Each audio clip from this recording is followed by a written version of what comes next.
चलो भाई देखो अब मैं क्या करता हूं। मैं सिरोही जी को लेके आता हूं इस डिबेट में।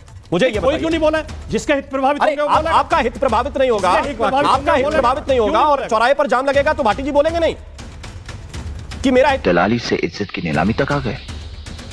इस पेशे को भड़वागिरी कहते हैं। गोविंद चला मत।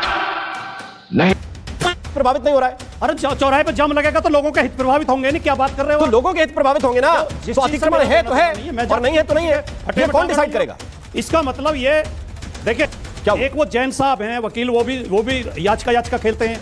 संभल से कोई लेना देना नहीं, वहां के रहने वाले नहीं है, उनका मस्जिद में नमाज नहीं पढ़नी, मंदिर में पूजा नहीं करनी, वो चले गए आदेश लेकर इसका मस्जिद का सर्वे किया जाए। वहां को चिंता नहीं है अपनी जमीन की, दिल्ली सरकार को चिंता नहीं है अपनी जमीन की। एक सिरोही जी पैदा हो गए इस देश में, महामानव, जिन्हें सारे अतिक्रमणों की चिंता है। और केवल क्या चाहते हैं, मैं भी बांग्लादेश की तरह झोला उठा के भागूं, जहां मस्जिद का जो हालात बांग्लादेश में हिंदुओं के हैं, मैं भी झोला उठाकर भागूं।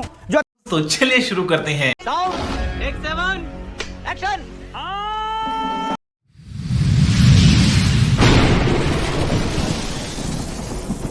नमस्कार दोस्तों, स्वागत है आप सभी का मेरे आज के इस नए वीडियो में। दोस्तों आज की वीडियो में हम ये देखेंगे कि कैसे राजकुमार भाटी ने बीजेपी के प्रवक्ता को और गोदी एंकर को रगड़ कर धो दिया है। दोस्तों आज की वीडियो का मुद्दा था दिल्ली में अतिक्रमण। और दोस्तों यहाँ पर क्या हुआ है कि कोई भी व्यक्ति आके जनहित याचिका दायर कर सकता है सुप्रीम कोर्ट में या चाहे दिल्ली हाई कोर्ट में अतिक्रमण के खिलाफ। तो दोस्तों यही मुद्दा था कि जो इंसान दिल्ली का रहने वाला है नहीं, उसे दिल्ली से कोई मतलब है नहीं, वहाँ के लोगों से कोई मतलब है नहीं, तो फिर वो किस लिए जाकर कोर्ट में याचिका दायर कर रहा है। यही मुद्दा था आज डिबेट का दोस्तों। तो डिबेट काफ़ी अधिक मजा आया देखने में, आपको काफ़ी अच्छा लगेगा। और कैसे गोदी एंकर और बीजेपी के प्रवक्ता की अच्छी खासी धुलाई होती है आप इस वीडियो में देखेंगे। तो दोस्तों बिना टाइम को वेस्ट किए हम लोग चलते डायरेक्ट वीडियो में और फिर आगे की बातचीत को समझने की कोशिश करते हैं। नलिन उससे सुपारी निकाल के बात कर रहे बाबा। कोहली भारतीय जनता पार्टी के प्रबुद्ध प्रवक्ताओं में, गंभीर प्रवक्ताओं में गिने जाते हैं। और आज मुझे बहुत लंबे अरसे बाद वो टीवी पर दिखाई दी हैं। मैं उम्मीद कर रहा था कि कुछ गंभीर बातें कहेंगे, कुछ तर्कपूर्ण बातें कहेंगे, लेकिन वो कोरे कुतर्क करने लगे।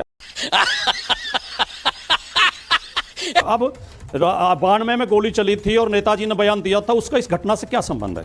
आप घटना के बारे में बात करिए। दूसरी बात, नलिन कोहली जी बड़े गर्वपूर्वक कह रहे थे कि उन्हें कानून की जानकारी है। कानून की हमें भी जानकारी है। ये बड़ी अच्छी बात कही आप। कोर्ट में वो जाएगा जिसके हित प्रभावित हो रहे हो, जिस व्यक्ति का कोई लेना देना नहीं उस प्रॉपर्टी से, जिससे कोई संबंध नहीं। इसका मतलब वो बेमतलब लोगों को परेशान करने के लिए। और 250 के करीब खुद ही बता रहे हैं अभी कि हमने याचिकाएं और भी डाल रखी हैं। सबके सब चोर हैं साले। तो ये तो याचिका खेल रहे हैं। राजकुमार भाटी जी एक शगल है, मुझे बताइए फिर अतिक्रमण के खिलाफ ऐसे तो कोई बोले नहीं, इनका कोई सीधा संबंध इस नहीं। एक मिनट, मैं सिरोही जी को लेके आता हूं इस डिबेट में। मुझे ये कोई क्यों नहीं बोला जिसके हित प्रभावित होंगे? आपका हित प्रभावित नहीं होगा, आपका हित प्रभावित नहीं होगा और चौराहे पर जाम लगेगा तो भाटी जी बोलेंगे नहीं कि मेरा हित प्रभावित नहीं हो रहा है। अरे चौराहे पर जाम लगेगा तो लोगों के हित प्रभावित होंगे नहीं, क्या बात कर रहे हो? तो लोगों के हित प्रभावित होंगे ना, तो अतिक्रमण है तो है और नहीं है तो नहीं है, ये कौन डिसाइड करेगा? इसका मतलब ये देखिए सुनिए मेरी बात सुनिए। शर्मा जी प्लीज बोल। संभल में क्या हुआ? एक वो जैन साहब हैं वकील, वो भी याचिका खेलते हैं। संभल से कोई लेना देना नहीं, वहां के रहने वाले नहीं है, उनका मस्जिद में नमाज नहीं पढ़नी, मंदिर में पूजा नहीं करनी, वो चले गए आदेश लेकर इसका मस्जिद का सर्वे किया जाए। वहां बवाल हो गया। ये इस तरह के बवाल क्यों दौर में? नहीं, मुझे एक बात बताइए, अगर कानूनी प्रक्रिया का पालन होगा तो बवाल क्यों होगा? इस बात का कोई जवाब क्यों नहीं देगा? भाई सर्वे करना प्रशासनिक काम, उसको फाइनल करना कोर्ट का काम, बवाल क्यों होगा? शर्मा जी ऐसा लीपापोती मत करिए, कृपया समझने, दूसरे पक्ष को भी समझने का प्रयास कीजिए। ये बड़ी अच्छी बात कही आप। संभल में क्या हुआ था? सर्वे हो गया था शांतिपूर्वक, फिर दोबारा सर्वे कराया गया और वहां उत्तेजक नारे लगाए गए और फिर वहां झगड़ा हो गया। उत्तेजक नारे लगाए गए मतलब क्या? बदनाम करते हैं एक वर्ग को। ये तो क्या उत्तेजक नारे लगाए? पत्थर बरसाते तो पूरी गली को पत्थरों से भर दोगे?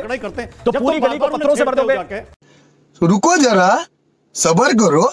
नहीं, आप इस बात को जस्टिफाई कर रहे हैं भाटी जी, आप इस बात को जस्टिफाई कर रहे हैं कि पीछे से कोई आदमी अपना पक्ष रखने जा रहा है, अगर वो कोई नारा लगा रहा है तो इसके बाद पूरी गली को पत्थरों से पाट दो। जो वहां के पुलिस अधिकारी हैं उन पे पत्थर चलाओ। कल बेचारे 2 कांस्टेबल उनके पीछे यहां आके पत्थर मारे, क्यों लगा रहा है? वर्दी खून से नहाई हुई है भाटी जी, उनकी क्या गलती थी? वो तो लॉ एंड ऑर्डर मैनेज कर रहे थे, बैरिकेड डाल रहे थे। सर मैंने आपकी बात मान ली, पत्थर फेंकना गलत है, लेकिन वो परिस्थितियां पैदा कर रहा है, जो उत्तेजना पैदा कर रहा है, उसकी आप गलती नहीं बताओ। सिरोही जी यही नहीं, अभी और सुनिए। किस बात को एक सेकंड, किस बात को अगर अतिक्रमण नहीं होता फिर पिटीशन होती तो समझ में आता। अगर अतिक्रमण नहीं होता फिर पिटीशन। सिरोही आपको रिस्पॉन्ड कर रहे हैं, वो खुद पिटीशनर है इस मामले में। जनहित के अभी मजा आएगा ना भिड़ो। कार्यों के लिए 1 रुपए के पट्टे पे 1960 में एमसीडी को वो लैंड दी गई, जिस लैंड को ये वक्फ बता रहे हैं, जिस लैंड के ऊपर ये कब्रिस्तान बता रहे हैं, ऐसा कब्रिस्तान जिसके ऊपर शादी का टेंट लगा हुआ है, जिसमें मैटरनिटी सेंटर चल रहा है, जिसमें डायग्नोस्टिक सेंटर चल रहा है, जिसके ऊपर हंस रहे हैं जज साहब कि ये दुनिया का पहला कब्रिस्तान है जिसके अंदर कारपेट बिछे हुए हैं।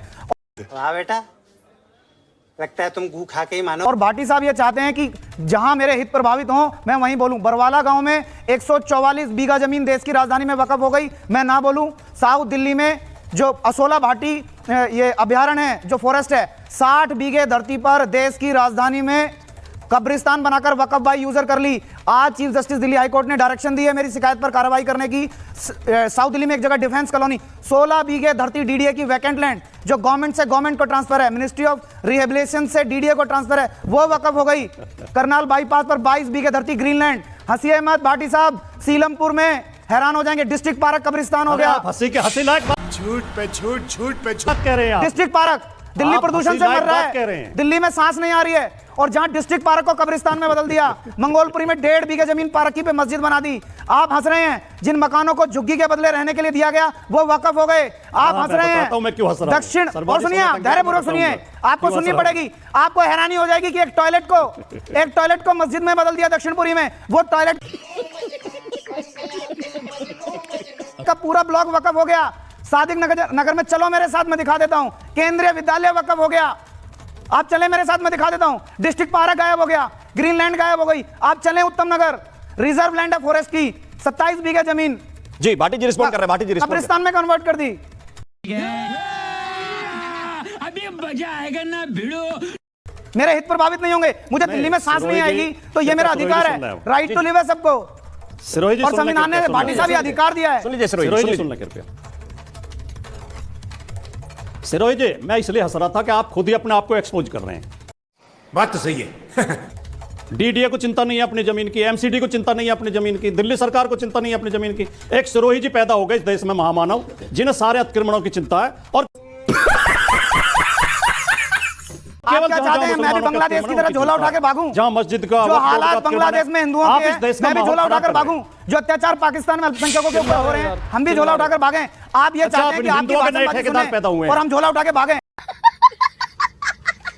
आप हाँ, हमें गर्व है, हम पैदा हुए हैं, हमें गर्व है, हम पूज्य मातृभूमि के लिए लड़ रहे हैं। जी अच्छा, ठीक है। हाँ, तो बस ये पता चल गया, आपके एक्सपोज हो गए कि आप सांप्रदायिकता फैलाने के लिए सब खेल खेल रहे हैं। मतलब पब्लिक अपने अधिकारों के लिए लड़ना, सांप्रदायिक फैलाना है आपका मकसद। आप ये चाहते हो अधिकारों के लिए नहीं लड़ रहे आप चाहते हो हॉस्पिटल को वक़्फ़ कर दें। नफरत भरी हुई है आपके अंदर। सुंदर नगरी में एक आपके अंदर नफरत भरी हुई है एक स्कूल के अंदर 4 मस्जिदें हैं। खिलाफ आप माहौल खराब ये सेकुलरिज्म है। सही पकड़े हैं। सरकारी स्कूल के अंदर 4 मस्जिद, ये सेकुलरिज्म है। नहीं, वहां पर ईरान के नेता खेनमई का फोटो लगा है, ये सेकुलरिज्म है। मुझे निवान के पास जा रहा है। सेकुलरिज्म क्या है मैं बता रहा हूं। सेकुलरिज्म ये है कि हिंदू अपनी पवित्र पहाड़ी पर दिया जलाने के लिए पिटीशन लेकर जाएं मद्रास के अंदर, मदुरई के अंदर। जज साहब कहें हाईकोर्ट के कि आप लोग दिया जला सकते हैं, और जो जज ने ऑर्डर दिया उनके खिलाफ महाभियोग ले आइए। ये सेकुलरिज्म है। ये तो लेटेस्ट न्यूज़ है। इसके बाद डिवीजन बेंच में वो मामला सुना जाए और डिवीजन बेंच कहे कि आप अपने राजनीतिक हितों के लिए इतना नीचे नहीं गिर सकते, और एक्सपोज करे उस सोच को। वैसा सेकुलरिज्म अगर चाहते हैं तो शायद वो वाला सेकुलरिज्म कर सकते हैं जो लोग महाभियोग लाते हैं। और महाभियोग एक बार दोबारा हो सकता है दिल्ली हाईकोर्ट के जज के खिलाफ भी, जो ये ऑर्डर पास कर रहे हैं कि भाई ये वाली लैंड जो है ना एमसीडी की है और ये कब्जा वापस ले सकते हैं। निवान शर्मा इस वक्त मेरे साथ जुड़े हुए। ये फ्लैग मार्च इस वक्त उस इलाके में किया जा रहा है, उसकी तस्वीरें दिखा रहे हैं निवान शर्मा। ये समस्या कहां है?